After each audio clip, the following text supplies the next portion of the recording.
भाजपा की सांसद मेनका गांधी की मांग है कि एल्विश यादव को जल्द से जल्द गिरफ्तार किया जाए। आप सभी को ज्ञात ही होगा कि मेनका गांधी की एक संस्था जो पशुओं की सुरक्षा के उद्देश्यों को लेकर के संचालित हो रही है, उसने एक एफआईआर करवाई है जिसमें आईपीसी की धारा 9, 39, 48A, 49, 50, 51 के तहत मुकदमा दर्ज किया गया है, जिसमें 4 आरोपी राहुल, टीटूनाथ, जयकरण और नारायण को गिरफ्तार भी कर लिया गया है। वहीं 5वां आरोपी एल्विश यादव अभी भी फरार है, जिसके लिए मेनका गांधी जोर शोर से मांग कर रही हैं कि उसे शीघ्र ही गिरफ्तार किया जाए, क्योंकि यही सरगना है, ऐसा एफआईआर में भी बताया गया है और मेनका गांधी के द्वारा भी। अब ये बताते हैं कि एल्विश यादव आखिर है कौन। एल्विश यादव वही है जिसने बिग बॉस में तहलका मचा दिया था। बिग बॉस के दर्शक उसके दीवाने हो गए थे। उसके मासूम चेहरे और मासूम बातों ने पूरी दुनिया को एक तरह से मोहित सा कर लिया था। एल्विश यादव एक फेमस यूट्यूबर भी है जो लाखों रुपया सोशल मीडिया के माध्यम से बनाता है।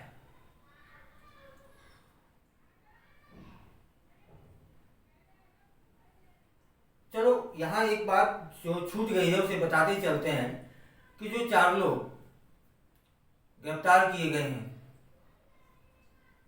गिरफ्तारी के दौरान उनके पास से विषैले सांप और सांपों का जहर भी प्राप्त हुआ है।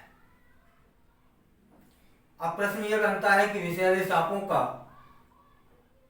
और उस जहर का क्या होने वाला था। सुनने में तो यह भी आ रहा है और आरोप भी यही है कि वह रेव पार्टी के लिए इस्तेमाल होने वाला था। सच क्या है झूठ क्या है यह तो पुलिस की विवेचना के बाद ही पता लगेगा, लेकिन एफआईआर में 5 लोगों को आरोपी बनाया गया है, जिसमें 4 गिरफ्तार भी हो चुके हैं, सांपों और जहरों के साथ भी।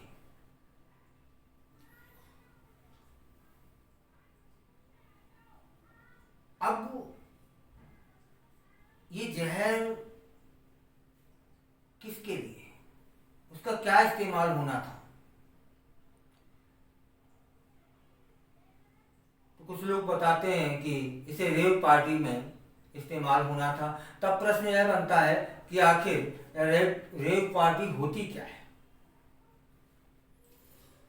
ऐसी पार्टी, जितना मैं समझ पाया हूं, जितना लोगों से सुना है और कुछ प्रत्यक्षदर्शियों ने देखा भी है, वो बताते हैं कि ऐसी पार्टी जिसमें नशे व अय्याशी की कोई सीमा ही न रहे, उसे रेव पार्टी कहा जाता है। रेव पार्टी में नशा, और नशा भी वह नशा जो पूरी दुनिया में सर्वश्रेष्ठ नशे हुआ करते हैं, जिसमें ये सिगरेट, गांजा, भांग, चरस, कोकीन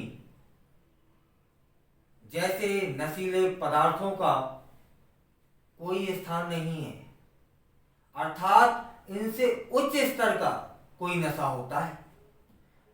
विश्व में अलग अलग देशों में जो अलग अलग तरीके के नशे होते हैं, इस पार्टी में उनका इस्तेमाल किया जाता है।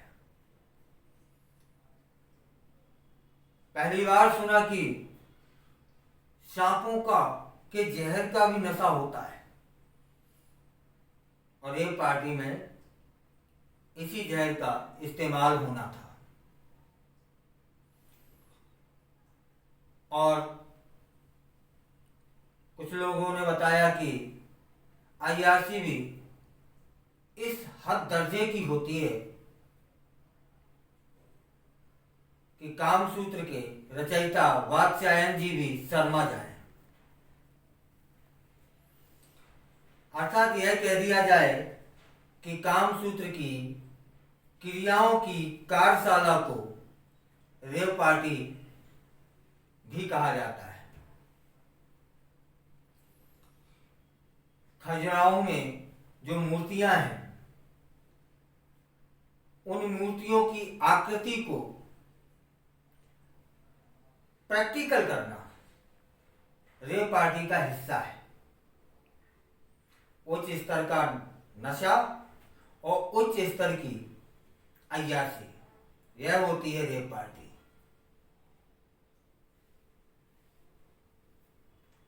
यदि एल्विस पर यह आरोप सही पाए जाते हैं, मूलतः तो यह विवेचना का विषय है अभी, यदि जो एफआईआर हुई है और ये आरोप सही हो जाते हैं, तो बाकी में ये चिंतन का विषय है कि जो इंसान करोड़ों रुपया महीना कमाता हो सोशल मीडिया के माध्यम से और कईयों दिनों की धड़कन रहा हो, वो पैसे के लिए इस स्तर पर उतरेगा। इस रेप पार्टियों में तो विदेशी लड़कियां बुलाई जाती हैं। हाँ, ये एक बात और है कि ये निम्न वर्गीय और मध्यम वर्गीय परिवारों की बातें नहीं है, क्योंकि एक रेप पार्टी की एंट्री के लिए तो छोटे मोटे शहर का एक आध घर बिक जाएगा और गांव की 2-4 बीघा जमीन भी बिक जाएगी, तब इसमें एंट्री मिल पाएगी भाई। क्योंकि उसमें विदेशी नशा और विदेशी लड़कियों के साथ सुख भोगने का जो आनंद है, ये आनंद नहीं है, इसे आनंद कहा ही नहीं जा सकता। ये जो निम्न स्तरीय कृत्य है, वहां करने का मौका मिलता है। मैं पहले ही बता चुका हूं कि वात्स्यायन जी भी शर्मा जाएं कि हमने कामसूत्र में इतने इतने योग और ये सब बताए हैं, वो तो बहुत कम थे।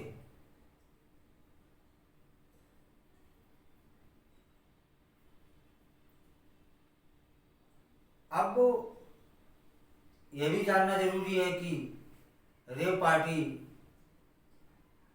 में हिस्सेदार कौन होता है। तो ये बड़े बड़े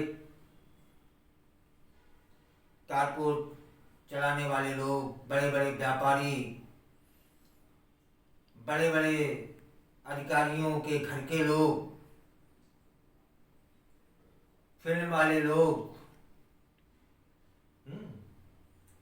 जिनके पास अथाह दौलत है, वो लोग इसके हिस्सेदार बनते हैं।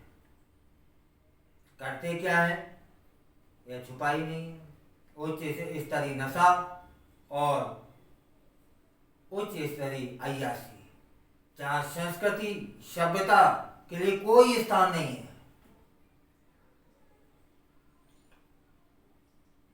अच्छा, सोचने का विषय ये भी है कि ये लोग नशे के रूप में जब सांपों का जहर का इस्तेमाल करते हैं, फिर तो इनको विष पुरुष या विष कन्या भी कहा जाना चाहिए। जो सांप के जहर को हजम कर ले तो विष पुरुष या विष कन्या तो होगा ही। अब तो चिंता का विषय यह भी हो गया है कि ये पार्टियां कब से चल रही हैं, कौन कौन संचालित कर रहा है और उन पार्टियों में कौन किस किस ने हिस्सा लिया, उन सबकी जांच होनी चाहिए। क्योंकि उनके शरीर अब सामान्य शरीर नहीं रह गए होंगे, वो विष कन्याएं बन चुकी होंगी या फिर विष पुरुष। विष कन्याएं कौन होती थी? एक हथियार। पहले जो सुंदर महिलाएं हुआ करती थी उनको बचपन से ही सांपों के जहर का अभ्यास कराया जाता था और जवान होते होते वो पूरी विषैली हो जाया करती थी, जिनको दुश्मन को मारने के लिए इस्तेमाल किया जाता था। उन कन्याओं की सुंदरता से राजा, वजीर, सेनापति मोहित हो जाया करते थे और जैसे ही उनके उस विषकन्या के संपर्क में आते थे फिर क्या होता था? जय जय। ठीक है ना? तो इस समय कितनी विष कन्याएं घूम रही होंगी, कितने विष पुरुष घूम रहे होंगे, यह होनी चाहिए जांच। इन रेप पार्टियों में जाने वाले लोगों की जांच होनी चाहिए, उनके ब्लड की जांच होनी चाहिए। बात यहीं खत्म नहीं हो जाती है कि आरोप यदि सिद्ध हो जाता है तो एल्विस यादव को गिरफ्तार कर लिया जाएगा। उससे होगा क्या? पता तो ये लगाया जाए कि उन रेप पार्टियों में विगत सालों से कितने लोग आए, कितने लोग गए, उनके शरीरों की जांच होनी चाहिए। वो जिनके जिनके संपर्क में आएंगे उन्हें भी विषैला कर देंगे।